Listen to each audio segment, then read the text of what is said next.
This is Dandora. This community on the outskirts of Nairobi is home to one of the largest dump sites not only in Kenya but East Africa. Although it was declared full 20 years ago, over 800 tons of garbage is still dumped on this sprawling 30-acre site every day. And in recent years, an increasing proportion of this is e-waste.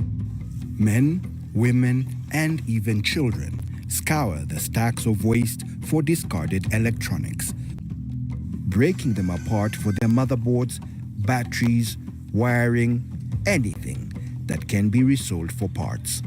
It's become an important income stream in what is a desperately deprived area. I've come to this part of the dump site to meet an e-waste collector.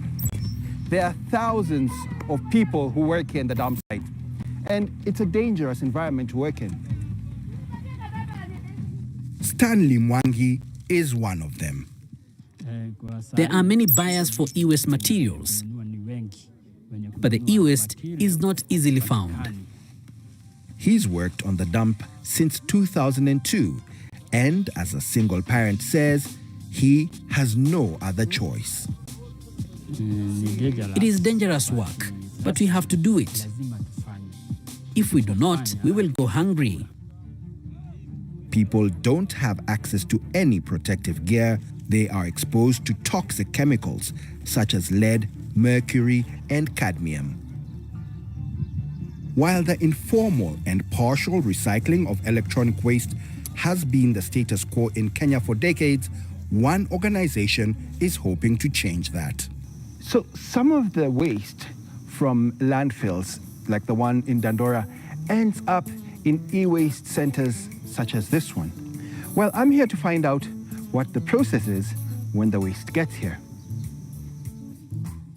The Waste Electrical and Electronics Equipment Center collects and recycles a variety of e-waste, ranging from computers and phones to solar panels and refrigerators. At its Nairobi headquarters, these are then channeled to the relevant workshop. In one, technicians test and refurbish laptops and tablets so they can be used again. And any device or appliance deemed beyond repair is sent to the dismantling room to be stripped for usable parts.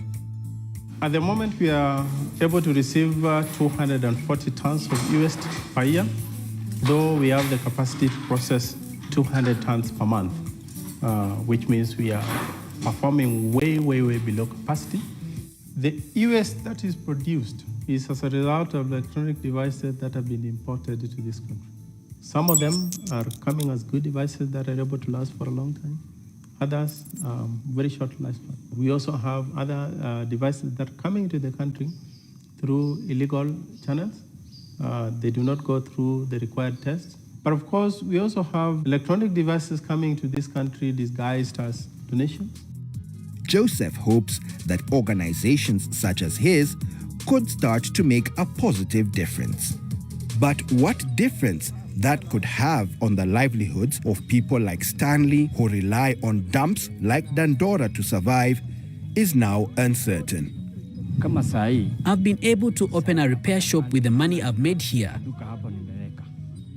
So I will keep going. I will only stop working when my body gives up.